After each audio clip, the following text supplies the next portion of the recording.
Telugu film ఛాంబర్లో ఎగ్జిబిటర్లు, డిస్ట్రిబ్యూటర్లు, నిర్మాతలు కీలక సమావేశం జరుగుతోంది. మరింత సమాచారం మా ప్రతినిధి సతీష్ ప్రత్యక్ష ప్రసారం ద్వారా అందిస్తారు.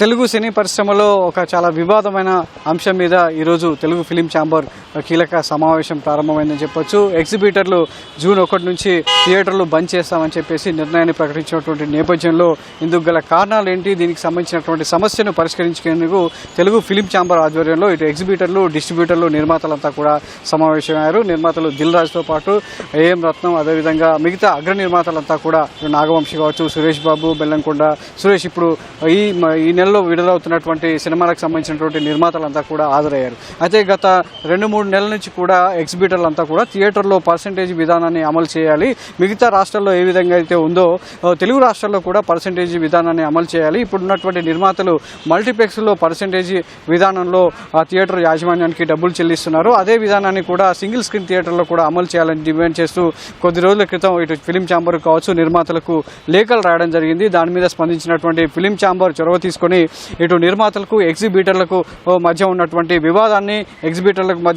వివాదాన్ని సద్మణించే ప్రయత్నం చేస్తున్నారు. అయితే ఈ క్రమంలో జూన్ 1 నుంచి థియేటర్లు బంద్ చేయాలని చెప్పేసి ప్రకటించినటువంటి నేపథ్యంలో తెలుగు సినీ పరిశ్రమనే కాకుండా తెలుగు రాష్ట్రాల్లో ఇది వివాదానికి దారితీసిందనే చెప్పొచ్చు. ఎందుకంటే జూన్ 12న పవన్ కళ్యాణ్ హరిహర వీరమల్లు సినిమా విడుదలవుతున్నటువంటి క్రమంలో థియేటర్ల బంద్ అందుకు పిలుపునివ్వడం, అదేవిధంగా ఫిలిం ఛాంబర్లో చర్చలు జరగడం అనేది ఒక్కసారిగా పూర్తి స్థాయిలో పరిశ్రమ వర్గాల్లో చర్చకు దారితీసింది. ఒక రకంగా రాజకీయ అంశంగా కూడా మారిందని చెప్పొచ్చు. దీని మీద నిన్న ఏపీ సినిమాటోగ్రఫీ మంత్రి కందుల దుర్గేష్ కూడా స్పందించారు.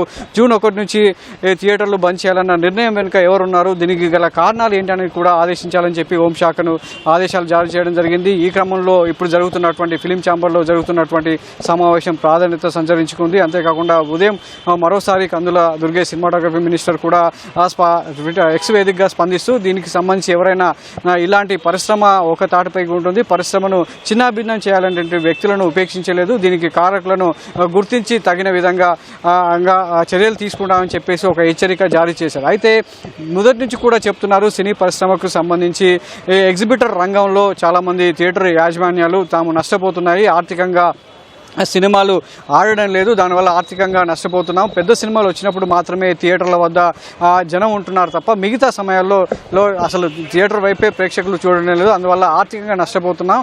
అయితే ప్రస్తుతం ప్రదర్శించినటువంటి సినిమాల విషయంలో పర్సంటేజ్ విధానంలో అమలు చేయాలి. గతంలో పర్సంటేజ్ విధానానికి సంబంధించి ఛాంబర్ నిర్ణయం తీసుకుంది, ఆ నిర్ణయానికి కట్టుబడి ఉండాలని చెప్పేసి ఎగ్జిబిటర్లో ఒక అల్టిమేటం జారీ చేశారు. థియేటర్లో మొదటి వారానికి సంబంధించి ఒక పెద్ద సినిమా అయితే 70% నిర్మాతలకు, 30% ఎగ్జిబిటర్లకు వాటా ఉండే విధంగా నిర్ణయం తీసుకున్నారు. ఆ నిర్ణయాన్ని ఇప్పుడు ఖచ్చితంగా అమలు చేయాల్సిందే అని ఎగ్జిబిటర్లు పట్టుబడుతున్నారు. దాని మీద ఇటు ఎగ్జిబిటర్లను అటు డిస్ట్రిబ్యూటర్లతోనూ విడివిడిగా ఫిలిం ఛాంబర్ గతంలోనే సమావేశమైంది. సో మరోసారి నిర్మాతలతో కలిసి ఈ సమస్యను ఒక కొలికి తీసుకొచ్చేందుకు ఈరోజు సమావేశాన్ని ఫిలిం ఛాంబర్ ఆధ్వర్యంలో నిర్వహిస్తున్నారు. దీనికి సంబంధించి దిల్ రాజు కావచ్చు, నిర్మాతలంతా కూడా ఇటు మైత్రి రవి, సితారా నాగవంశితో పాటు ఇప్పుడు హరిహర వీరమల్లు ప్రొడ్యూసర్ ఏఎం రత్నం, ఇలా చాలామంది అగ్ర నిర్మాతలతో పాటు తెలుగు రాష్ట్రాలకు సంబంధించినటువంటి ఎగ్జిబిటర్లు, డిస్ట్రిబ్యూటర్లు అంతా కూడా హాజరయ్యారు. అయితే జూన్ 1 నుంచి థియేటర్లు బంద్ చేస్తారా లేదా, ఈ సమావేశంలో ఎలాంటి నిర్ణయం తీసుకోబోతున్నారు అనేది ఇటు పరిశ్రమ వర్గాల్లోనూ సాధారణ ప్రేక్షకుల్లోనూ కూడా ఒక ఉత్కంఠగా మారింది.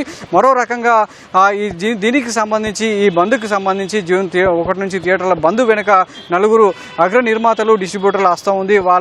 వాళ్ళ చిత్ర పరిశ్రమ చాలా ఇబ్బందులు ఎదుర్కొంటుందని కూడా బాహటంగా పరిశ్రమలో పెద్ద ఎత్తున విమర్శలు వెలువడుతున్నటువంటి నేపథ్యంలో దానికి కూడా ఒక ఫుల్ స్టాప్ పెట్టే విధంగా ఎగ్జిబిటర్ రంగాన్ని ఒక స్ట్రీమ్ లైన్ తెచ్చే విధంగా, మరియు అదేవిధంగా ప్రేక్షకులకు థియేటర్లకు రప్పించే విధంగా ఒక నిర్దిష్టమైనటువంటి టికెట్ ధరను ఉండే విధంగా కూడా ఈ సమావేశంలో నిర్ణయం తీసుకోవాలని చెప్పేసి కూడా తెలుస్తుంది. సో చాలామంది అగ్ర నిర్మాతలు కూడా హాజరు కావడం జరిగింది. కొద్దిసేపటి క్రితమే నిర్మాత సురేష్ బాబుతో పాటు బెల్లంకొండ సురేష్ వెళ్ళిపోయారు. మిగతా నిర్మాతలంతా కూడా దీని మీద సమాలోచనలు జరిపి ఒక తుది నిర్ణయానికి రావడం జరుగుతుంది. మరి ఎగ్జిబిటర్ల డిమాండ్లకు వీళ్ళు తలొగ్గుతారా, లేదంటే ఎగ్జిబిటర్లను బుజగించే ప్రయత్నం చేస్తారా, డిస్ట్రిబ్యూటర్ల పరిస్థితి ఏంటి, నిర్మాతలు కొంతమంది ఈ ఎగ్జిబిటర్ల నిర్ణయానికి కొంతమంది సానుకూలత వ్యక్తం చేయగా పర్సంటేజ్ విధానానికి మరికొంతమంది వ్యతిరేకంగా ఉన్నారు. సో వారందరినీ కూడా ఒక తాటిమైకి తీసుకొచ్చేసి జూన్ 1 నుంచి థియేటర్ల బంద్ చేయాలన్నటువంటి నిర్ణయాన్ని ఉపసంహరించుకుంటారా లేదా అనేది కూడా ప్రస్తుతం అయితే చర్చాంశంగా మారింది. దీనికి సంబంధించినటువంటి సమావేశం అయితే కొనసాగుతుంది. ఈ సమావేశం తర్వాత ఫిలిం ఛాంబర్ ఏం చెప్తుంది, నిర్మాతల వాదన ఏంటి, ఎగ్జిబిటర్ల డిమాండ్ అంగీకరించారా లేదా అనేది తేలనుంది. Vote studio.